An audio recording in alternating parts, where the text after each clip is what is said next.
কেইদিনমানৰ পাছত ৰীমাৰ মা আৰু দেউতা সিহঁতৰ ঘৰলৈ আহিল। হাৰে আপোনালোক বিয়নী আহক ভিতৰলৈ আহকচোন, বহক। মা আপুনি ভিতৰলৈ যাওক, ৰুমলৈ যাওক। আৰু আপুনি আঁতৰি নিদিয়ে কিয়? তেতিয়াহে মাহঁত আহিব পাৰিব ভিতৰলৈ। বাটটোত যে থিয় হৈ আছে তেনেকৈ। মাজনী ৰচোন, তেখেতে আমাৰ লগত কথা পাতি আছে, অলপ সময়তো ৰখিবলৈ দে তেখেতক। নাই মা, মাৰ কঁকালৰ বিষ হৈ আছে, ৰুমলৈকে যাব দিয়া। মা যাওক, আপুনি ৰুমতে যাওক, তাতে আৰাম কৰকগৈ, মই কথা পাতিম যাওক মোৰ মা দেউতাৰ লগত। আপুনি যাওক, ৰুমলৈকে যাওক। শুনিছেনে নাই মই কি কৈ আছোঁ? আপুনিচোন ল'ৰা-ছোৱালী নহয়। আগতে আপুনি চাই দিয়ক না, মোৰ মা দেউতা থিয় হৈ আছে তেতিয়াৰ পৰা তাতে, বহিবলৈ পোৱা নাই। ৰাস্তাটো আগচি পেলাই ধৰি থিয় হৈ আছে। আপুনি চাই দিয়ক আৰু ৰুমলৈকে যাওক। বাৰণুতাক বহিবলৈ দিয়ক অলপমান। মই আছোঁ তেওঁলোকৰ লগত কথা পাতিবলৈ, আপুনি যাওক। আপোনালোক বহক, মই অলপ ৰুমতে ৰেষ্ট লওঁগৈ। মাজনী কেনে আছ তই? বহুত দিনৰ মূৰত দেখিছোঁ তোক। বাকী জোৱাই ভালে আছেনে? অঁ পাপা, তুমি আহি পেলাই যে জোৱাইৰ কথা সুধিছা, মোৰ কথাটো সুধিব পাৰা। মই কেনে আছোঁ, কেনেকৈ খাইছোঁ, কি খাইছোঁ, সেইবিলাক নুসুধি পেলাই খালি তুমি জোৱাইৰহে চিন্তা। জোৱাই আছে দিয়া ভালে, অফিচলৈ গৈছে, মই ফোন কৰি দিছোঁ আহিব অলপ টাইম পিছত। তোমালোক বহাচোন এতিয়া। বাকী মাজনী কেনেকুৱা লাগিছে তোৰ এইখন ঘৰত? কিনো আৰু ভাল লগা বেয়া লগা, মইতো মোৰ মতে জীয়াই আছোঁ ন। মই যি ইচ্ছা তাকে কৰিছোঁ, কোনেও মোক বাধাও নকৰে, গতিকে ভালেই লাগিছে। বেয়া লাগিবলগীয়া কি আছে? ৰ'বা, মই তোমালোকৰ কাৰণে চাহ নাস্তা আনিবলৈ কওঁ। মানুহ এজনী আছে নহয়, তাই বনাই। নালাগে মাজনী, আমি এইমাত্ৰ চাহ নাস্তা খাই আহিছোঁ, নালাগে ৰ। বিশেষ এটা কথাৰ কাৰণেহে আহিছোঁ, মানে ৰিপনো আহি পোৱা হ'লে ভাল আছিলে। মা দেউতা ভালনে আপোনালোকৰ? আছোঁ দিয়া, বিশেষ এটা কামৰ বাবেহে আহিলোঁ, সেইবাবে তোমাক ফোন কৰিব দিলোঁ মাজনীক। অঁ মোক ফোন কৰিছে, মই লৰালৰিকৈ অফিচৰ পৰা গুচি আহিলোঁ। কওকচোন কি বা কথাৰ বাবে আহিছে? অঁ মানে কথাটো হ'ল এনেকুৱা, তুমি অফিচলৈ কিহেৰে অহা যোৱা কৰা? নিশ্চয় বাইক লৈ যোৱা, নতুবা ৰেপিড' বা উবেৰ তেনেকৈ কিবা লৈ পেলাই যোৱা, নহয় জানো? নিজৰতো গাড়ী চাড়ী বুলিবলৈ একো এখন নায়েই, নহয়নে বাৰু? অঁ মই মোৰ বাইকখন লৈয়ে যাওঁ, অফিচলৈ বেছি দূৰ নহয়। আৰু গাড়ীৰ কথা বাৰু এতিয়ালৈ ভবা নাই, কিন্তু ভাবিছোঁ মই মানে লোন এটা লৈ পেলাই গাড়ী এখন ল'ম বুলি, কিন্তু এতিয়াই লোৱাৰ কথা চিন্তা কৰা নাই। এইয়া মই জানিছিলোঁৱেই তুমি যে গাড়ী ল'ব নোৱাৰা। বাৰু সেইবোৰ বাদ দিয়া, মই আজি যিটো কথাৰ বাবে আহিছোঁ সেইটো হ'ল, মই গাড়ী এখন অৰ্ডাৰ কৰিছোঁ মাজনী আৰু তোমাৰ বাবে। তোমাৰো অফিচলৈ যোৱা সুবিধা হ'ব, আৰু মাজনীকো অলৈ তলৈ যাওঁতে গাড়ীখনত লৈ ফুৰাব পাৰিবা। সেইবাবে মই তোমালোকৰ কাৰণে এখন দামী গাড়ী অৰ্ডাৰ কৰিছোঁ। অহা সপ্তাহতে 2-3 দিনৰ ভিতৰতে গাড়ীখন আহি পাবহি, তাকে ক'বলৈহে আহিলোঁ মই। পাপা সঁচাই তুমি আমালৈ গাড়ী অৰ্ডাৰ কৰিছা? ইমান ভাল খবৰ। তুমিনো বাৰু এইটো খবৰ দিবলৈ ইয়ালৈ আহিব লাগেনে মিছাতে কষ্ট কৰি? ফোন কৰিওতো ক'লে হ'ল ন। দেখিলা ৰিপন, মোৰ পাপাই মোৰ কাৰণে গাড়ী অৰ্ডাৰ কৰিছে। এতিয়া চাবা, তুমি অফিচলৈ গাড়ীতে যাব পাৰিবা, খোজকাঢ়ি বা বাইকত উঠি যাব নালাগে। কিন্তু দেউতা, মই গাড়ীখন নলওঁ নেকি? এইবোৰ বৰ এটা ভাল হোৱা নাই নেকি? কি নলওঁ মানে? তুমি এইবোৰ কি ক'ব বিচাৰিছা? আমি উপহাৰ হিচাপেহে দিব বিচাৰিছোঁ, আৰু তোমাৰ আৰু মাজনীৰ সুবিধা হ'ব গাড়ীখনক লৈ, সেইবাবেহে দিব বিচাৰিছোঁ। ইয়াতো একো বেয়া পাবলগীয়া একো কথা নাই। শহুৰ শাহুকে মৰমতে জোৱাইক এখন গাড়ী উপহাৰ দিলেই যেনিবা, তাতেনো কি হ'ল? গতিকে তুমি কিয় মানা কৰিছা? ল'বহে লাগে। কিন্তু ইয়াত কোনো কিন্তু চিন্তু নাই। তোমাক যেতিয়া আমি গাড়ী দিম বুলি ভাবিছোঁ, দিমেই। আৰু তুমি মোৰ কথা কেতিয়াও পেলাব নোৱাৰা, বুজিলা নহয়? মই কোন হয় তুমিতো মোক ভালদৰে চিনি পোৱাই, গতিকে মোৰ কথা অমান্তি কৰাটো কম ডাঙৰ কথা হ'বনে? নে কি কোৱা? মাজনী আমি গৈ থাকোঁ দেই এতিয়া। অহা সপ্তাহৰ ভিতৰতে তোৰ ফেভৰেট গাড়ীখন আহি তোৰ ঘৰ পাবহি, বুজিলি? ঠিক আছে মা, ভালকৈ থাকিবা। হ'ব দে, তয়ো ভালকৈ থাকিবি। দে তেতিয়াহ'লে আমি এতিয়া যাওঁ। দেখিলা মোৰ পাপাই কিমান মোৰ কথা চিন্তা কৰে। তোমাৰ কষ্ট হ'ব বুলি জানিয়ে পাপাই গাড়ী এখন উপহাৰ হিচাপে দিবলৈ বিচাৰিছে, তাতে আকৌ তুমি ল'বলৈ মান্তি হোৱা নাছিলা। কিহৰ বাবে হা? কিহৰ বাবে এইবোৰ ফেম কৰি দেখুওৱা? নিজেতো ল'ব নোৱাৰাই, বেলেগে দিব ওলালেও ল'বলৈ অমান্তি হোৱা। কিহৰ ইমান ফেম কৰা? ৰীমা, তুমি মোক অলপমান বুজিবলৈ চেষ্টা কৰাচোন। মোৰ অফিচত মানুহবোৰে হাঁহে যে জোৱায়েকে শহুৰেকৰ পৰা বস্তু লুটি আছে বুলি। মোৰ এইবোৰ কথা শুনিলে অকণো ভাল নালাগে জানা। আৰু ঘৰৰ ওচৰে পাঁজৰে সকলোবোৰ মানুহে হাঁহিব ধৰিছে যে শহুৰেকৰ টকাৰে ঘৰ বনাইছে, শহুৰেকৰ এতিয়া গাড়ীখন দেখিলে ক'ব যে শহুৰেকৰ টকাৰে চাগে গাড়ী কিনিলে। মোৰ নিজাকৈ কিবা এটা কৰিব মন নাযায় নেকি, তুমি কোৱা? হ'ব, তুমি যে নিজকে কিবা এটা কৰিব পাৰিবা সেইটো সপোনতো নাভাবিবা, বুজিলা? এনেকুৱা এটা ঘৰ তুমি বনাব পাৰিলা হয় হা? আৰু পাপাই যিখন গাড়ী অৰ্ডাৰ কৰিছে সেইখনৰ দাম কিমান জানা? 80 লাখ। সেই 80 লাখ টকীয়া গাড়ী তুমি মোক দিব পাৰিলা হয়? কেতিয়াও নোৱাৰা, ইম্পচিবল। গতিকে বেছি লেকচাৰ মাৰি কাম নাই, বুজিছা? আৰু ওচৰৰ পাজৰৰ মানুহ তোমাৰ অফিচৰ ক্লাইণ্ট যোনে যি কৈ থাকিবলৈ দিয়া, তাতে তোমাৰ কি হা?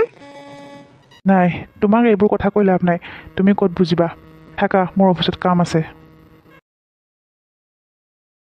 মই চব বুজি পাইছোঁ। এই ৰিপনে মোক মিছা কথা কৈ পেলাই ৰাতি সেই নিশাজনীৰ লগত থাকেগৈ। আজি এতিয়া ইমান দেৰি হ'ল, এতিয়ালৈকে তাৰ দেখা দেখি নাই। এই নিশাজনী কম বস্তু নহয়, মোৰ পৰা ৰিপনক আঁতৰ কৰিব বিচাৰিছে। ৰিপন, তুমি মোৰ লগত কিয় এনেকুৱা কৰি আছা হা? তুমি মোৰ পাপাক চিনি নোপোৱা নেকি? মই এতিয়া যদি এইবোৰ কথা পাপাক কৈ দিওঁ নহয়, তোমাৰ কি অৱস্থা কৰিব তুমি এবাৰ ভাবি চাইছানে হা? নিশা, মই তোমাকো সোধাই নাই, চাবা কৈ থলো মই। ইমান ৰাতি হ'ল, এতিয়ালৈকে মানুহজনে এটা ফোনো কৰা নাই। মই ফোন কৰিলেও নুঠায়, আৰু এতিয়ালৈকে আখৰো আহি পোৱা নাই। মোৰ ইমান টেনশ্যন লাগিছে, তুমি ক'ত বুজি পাবা নিশা? তোমাক মই চাই লওঁ ৰ'বা, ৰাতিপুৱা হ'ব দিয়া। কি হ'ল ৰীমা, কিয় এনেকৈ কান্দি আছা? মই ৰুমৰ পৰা শুনিছোঁ বাবাহে ইয়ালৈ আহিছোঁ। এনেকৈ কান্দি থাকিব নাপায় নহয়, বাবা আহিবতো। সি কেতিয়াবা তেনেকৈ অফিচৰ কিবা কাম থাকিলে সেই লগৰ ল'ৰাজনৰ ঘৰতে থাকে, আৰু তেনেকৈ ৰাতিটো থাকি পিছদিনা ৰাতিপুৱা গুচি আহে। ইয়াতে কান্দি থাকিবলগীয়া একো নাই, আহিব নহয় ৰাতিপুৱা। তুমি ইমানকৈ কিয় চিন্তা কৰি আছা? তুমি এতিয়া শুই থাকা।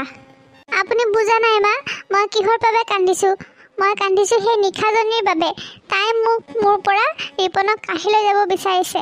ৰিপন কোনো লগৰ ল'ৰাৰ লগত নাই, সেই নিশাজনীৰ লগত আছে এতিয়া। কি? তুমি এইবোৰ কি কথা কৈছা ৰীমা? মিছাতেনো তোমাৰ মানুহজনক কিয় সন্দেহ কৰা কোৱাচোন? সন্দেহটো বৰ বেয়া বস্তু, বুজিছা? এবাৰ যদি মানুহৰ মনত সন্দেহ সোমাই নহয়, এখন সংসাৰ ধ্বংস হৈ যাব পাৰে। আৰু নিশা তাৰ অফিচত কামহে কৰে, আৰু সিনো বাৰু কিয় নিশাৰ লগত কটাব যাব? তোমাক বাৰু সি কিয় বেয়া কৰালে হয় যদি তাৰ নিশাৰ লগত সম্পৰ্ক থাকিল হয়? এইবোৰ চব মিছা কথা। সি আগতেও তেনেকৈ এই ৰাজা নামৰ ফ্ৰেণ্ডজনৰ লগত ৰাতি কিবা অফিচৰ কাম কৰি তাৰ ৰুমতে শুই থাকে, আৰু ৰাতিপুৱা গুচি আহে। এতিয়াও তেনেকুৱা কৰিছে। বেছিকৈ ভাবি থাকিব নালাগে, তুমি এতিয়া শুই যোৱা, বুজিছা? আপুনিয়ে শুই থাকক, গৈ যাওক। মোৰ টোপনি নাহে। মই ঘৰলৈ যাম, গৈ মা পাপাক সকলোবিলাক কথা ক'ম যে ৰিপনৰ যে নিশা নামৰ সেইজনীৰ লগত অবৈধ সম্পৰ্ক আছে, আৰু তাৰ যদি কাৰোবাৰ বেলেগৰ লগত সম্পৰ্কই আছিল, মোক সি কিয় বিয়া কৰাইছিল? ইয়াৰ উত্তৰ সি দিবই লাগিব। এতিয়া আপুনি যাওক ইয়াৰ পৰা, মোক অলপমান শান্তিত থাকিবলৈ দিয়ক। ৰীমা, এইবোৰ তুমি বেয়া কাম কৰিবলৈ ওলাইছা। মিছাতে তোমাৰ ৰিপনক সন্দেহ কৰি নিজৰ সংসাৰখন ধ্বংস নকৰিবা, বুজিছা? আৰু সকলোবিলাক কথা মা পাপাক নক'লেও হয় নহয়, নিজেতো সমাধান কৰিব পাৰা। গতিকে এতিয়া শুই থাকা। নাই, এনেকৈ নহ'ব। মই কাইলৈ ঘৰলৈ গৈ পাপাক সকলো কথা ক'বই লাগিব। এই নিশাজনী বহুত উৎপাত হৈছে। তাই সদায় মোৰ মানুহজনক ৰাতি ৰাখি থয় তাইৰ লগত থাকিবলৈ।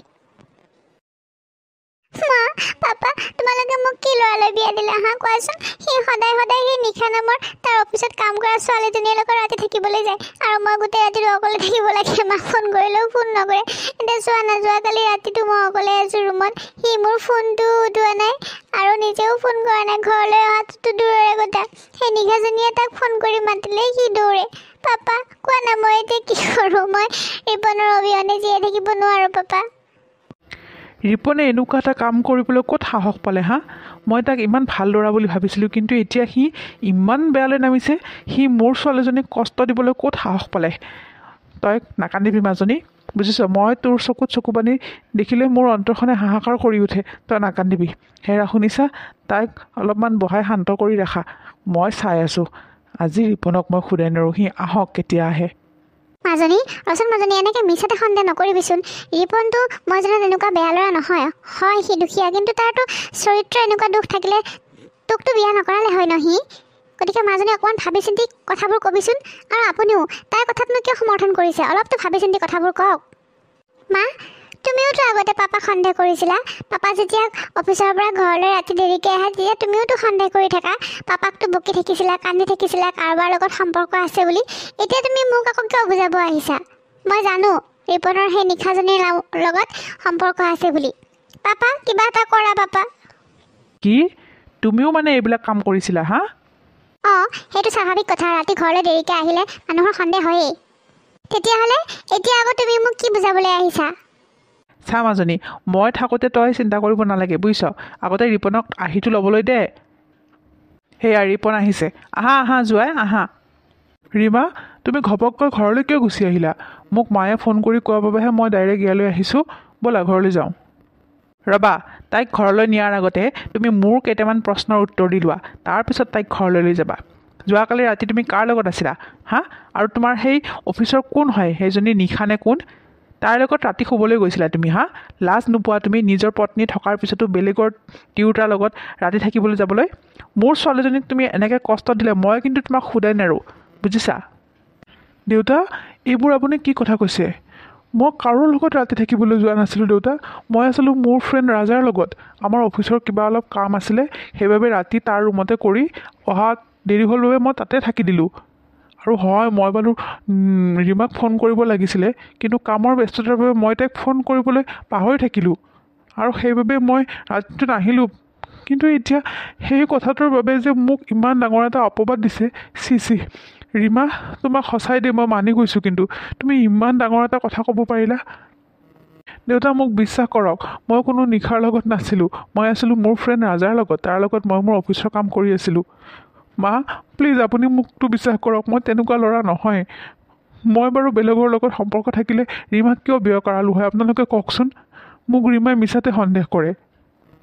তুমি যে কালি ৰাতি তোমাৰ ফ্ৰেণ্ড ৰাজাৰ লগত আছিলা, তুমি তাৰ কিবা প্ৰমাণ দিব পাৰিবা? যদি সঁচাকৈ প্ৰমাণ দিব পাৰা তেতিয়াহে মই ধৰি ল'ম যে তুমি এজন ভাল ল'ৰা, নহ'লে কিন্তু মই তোমাৰ কথা বেয়া কৰি দিম, বুজি পালা? মোকতো চিনি পোৱাই তুমি মই কোন হয়। গতিকে ভালে ভালে কৈছোঁ, তুমি প্ৰমাণ দিয়া তুমি কালি ৰাতি কাৰ লগত আছিলা। ঠিক আছে দেউতা, মই যিহেতু একো বেয়া কাম কৰাই নাই, গতিকে মই সকলো প্ৰমাণ দিবলৈ সাজু আছোঁ। ৰীমা, ব'লা এতিয়া ঘৰলৈ। ৰীমা, যা তই এতিয়া ঘৰলৈ যা। মোক ফোন কৰিবি কিবা হ'লে, বুজিছ? হ'ব দিয়া পাপা। মা, আহোঁ দিয়া। অঁ, যোৱা। এই ছোৱালীজনীৰ পৰা মানে কি যে হ'ব নহয়, মিছাতে সন্দেহ কৰে। যোৱাই মানুহ এটা বেয়া ল'ৰা নহয় যে সি বেলেগৰ লগত সম্বন্ধ ৰাখিব। এনেই মানে হুলস্থুলখন। আৰু আপুনিওনো বাৰু তাইক কিয় ইমান ছাপোৰ্ট কৰে কওকচোন? অনিমা, মোৰ এজনীয়ে ছোৱালী, বুজিছা? সেইবাবে মই তাইক ছাপোৰ্ট কৰোঁ আৰু বহুত মৰমত তাইক আমি ডাঙৰ দীঘল কৰিছোঁ। আৰু তাই যদি এনেকুৱা এটা দুখ পায় তেতিয়াহ'লে মই কিন্তু ৰিপনক শুদাই নেৰোঁ। তোমাকো কৈ থ'লোঁ মই এতিয়াই। কাইলৈ গম পাম কি হয়। বাবা, আমাক ইয়ালৈ কিয় মাতিছ কচোন? কিনো কথা আছে তোৰ? নাই মা, কিছুমান সন্দেহবাদী মানুহৰ কাৰণে সংসাৰ এখন ভাঙি যাবলৈ বেছি সময় নালাগে। সেই সন্দেহবিলাক দূৰ কৰিবৰ কাৰণে মই আজি কেইটামান মানুহক মাতিছোঁ। সেইবাবে তোমালোককো মাতিছোঁ। অলপ সময় ধৈৰ্য ধৰাচোন, সকলোবিলাক গম পাবা। এই ছোৱালীজনীক আমি বিয়াই কৰাব নালাগিছিল ৰিপন। এই ছোৱালীজনীক বিয়া কৰাই বহুত ভুল কৰিলোঁ, বুজিছ? এই কাৰণে আমি এতিয়া শান্তিত থাকিবলৈ নাপাওঁ এদিনো। ৰিপন, তই মাতিছিলি মোক? অঁ দোস্ত, আহ ভিতৰলৈ আহ। ৰিপন, তোমাৰ আকৌ আজি কি হ'ল? মোক যে হঠাতে মাতি পেলালা ঘৰলৈকে? আহা নিশা, আহা ভিতৰলৈকে সোমাই আহা। নিশা? মানে এইজনীয়ে নেকি নিশা? ৰিপন, এয়া কোন নিশা? তোমাৰ অফিচত কাম কৰা নিশা নে অইন কোনোবা? অঁ, ময়ে নিশা পাটোৱাৰী। তোমাৰ হাজবেণ্ড ৰিপনৰ অফিচত কাম কৰোঁ, বুজিছা? ইহঁত মোৰ ফ্ৰেণ্ডৰ নিচিনা, সেইকাৰণে ইটোৱে সিটো সকলোকে আমি নাম কৰিয়েই মাতোঁ। বাইদেউ ৰিপন আৰু ৰাজা, মই যে তোমালোকক দি থৈ গৈছিলোঁ ফাইলটো, কৰিলে নাই? অঁ নিশা, আমি কালি ৰাতি ৰিপন আৰু মই লগ লাগি আমাৰ ৰুমতে কামখিনি কৰি পেলাই শেষ কৰি থৈছোঁ। তুমি ইমান দিন নাছিলাতো, গতিকে আমি গোটেইখিনি কাম ফিনিছ কৰি থৈছোঁ। তুমি একদম টেনশ্যন নল'বা। আচ্ছা, বৰ ভাল কথা। তেতিয়াহ'লে ৰিপন, মই যাওঁ হা, মোৰ বিশেষ কাম এটা আছে। কাইলৈৰ পৰাহে মই অফিচ যাম। আপুনি ইমান দিন নাছিলে নেকি ইয়াতে? নাই, মই যোৱা এসপ্তাহৰ পৰা ছুটীত আছিলোঁ। আৰু তোমাৰ কথাটো ৰিপনে কৈয়ে থাকে, খুব ভাল ছোৱালী হেনো তুমি। আমাৰ অফিচত তোমাৰ কথাই কৈ থাকে সি, খুব প্ৰশংসা কৰে তোমাৰ। এনেদৰে সদায় মিলিজুলি থাকিবা দেই। ঠিক আছে খুৰী, আহোঁ দিয়ক, মোৰ বিশেষ কাম এটা আছে, মই আৰু নবহোঁ। অঁ, ঠিক আছে যোৱা। বাই ৰিপন, বাই ৰাজা, বাই কি আছিলে নামটো? অঁ, ৰীমা। আহিবা দেই, এদিন ৰিপনৰ লগত মোৰ ঘৰলৈকে আহিবা। ৰীমাই এইবোৰ দেখি নিজকে চম্ভালিব নোৱাৰিলে। তাই ভবাই নাছিল যে এনেকুৱা এটা পৰিস্থিতি হ'ব বুলি। কাৰণ তাই যিজনী ছোৱালীক নিশা বুলি ভাবি আছিলে, সেইজনীতো তাইৰ মাকৰ বয়সৰ এজনী মহিলাহে। গতিকে তাই মিছাতে যে ৰিপনক সন্দেহ কৰি আছিল, সেই ভাবি তাই মনে মনে অনুতপ্ত হ'ল। বৌ, তুমি মিছাতে ৰিপনক সন্দেহ কৰি আছিলা, কালি মোৰ ৰুমতে ৰিপন আৰু মই অফিচৰ কাম কৰি আছিলোঁ আৰু ৰাতি বহুত দেৰি হোৱাৰ বাবে ময়ে মানা কৰিছিলোঁ আহিবৰ বাবে। আৰু নিশা আমাৰ নিশাৰ মানে বিয়া বাৰু হোৱা নাই যে, কোনো ল'ৰা ছোৱালীও নাই, বিয়া বাৰুও হোৱা নাই, সেইকাৰণে আমি সকলোৱে নিশা বুলিয়ে মাতোঁ। আমাক ফ্ৰেণ্ডৰ নিচিনা ব্যৱহাৰ কৰে, আমিও তেখেতক ফ্ৰেণ্ডৰ নিচিনা ব্যৱহাৰ কৰোঁ, সেইবাবেহে আমি নাম গাড়ী মাতোঁ নিশা বুলি, বুজিলে? খুৰী আহোঁ দিয়ক, মই নবহোঁ আৰু, মই বজাৰত যাবও আছে। ভাই আহোঁ দে, বাই, কালি অফিচত লগ পাম। ঠিক আছে, যা। ৰীমা, দেখিলা এতিয়া তোমাৰ মনৰ পৰা সকলো সন্দেহ দূৰ হ'লনে? সেইবাবে মই নিশাক আজি ফোন কৰি ইয়ালৈ মাতি পঠাইছোঁ। এসপ্তাহ ধৰি নিশা নাছিলেই, বুজিলা? সঁচাই মোৰ আজি নিজৰ জীৱনটোক লৈ বহুত খং উঠিছে। মই ইমান সন্দেহবাদী, মই মোৰ নিজৰ হাজবেণ্ডক ইমান সন্দেহ কৰিছিলোঁ। আজি সকলোবোৰ কথা স্পষ্টকৈ ওলাই গ'ল বাবেহে, নহ'লেতো মই সদায় সন্দেহ কৰি থাকিলোঁ হয় আৰু মই মোৰ নিজৰ সংসাৰখন ধ্বংসৰ ফালে লৈ গৈছিলোঁ। কাৰো কথা বিশ্বাস কৰা নাছিলোঁ, আনকি মই ৰিপনৰ কথাও বিশ্বাস কৰা নাছিলোঁ। কিন্তু এতিয়া মোৰ চকুৰ সন্মুখতে মই যেতিয়া সকলোবিলাক দেখিলোঁ, মই কি বুলি ৰিপনক ক্ষমা খুজিম? মই মানুহজনক এনেই সন্দেহ কৰিছিলোঁ, ইমান সন্দেহ কৰিছিলোঁ। চি সঁচাই ডাঙৰ ধনী মানুহৰ ঘৰত জন্ম হোৱাটোৱেই পাপ। জন্ম হ'লেও সদায় দুখীয়া মানুহৰ দৰে হ'ব লাগে মনবিলাক। তেওঁলোকৰ মনবিলাক খুব ভাল, খুব সহজ সৰল। ময়ো আজিৰ পৰা নিজকে সলাব লাগিব। ময়ো ৰিপনহঁতৰ দৰে ব্যৱহাৰ কৰিম সকলোকে।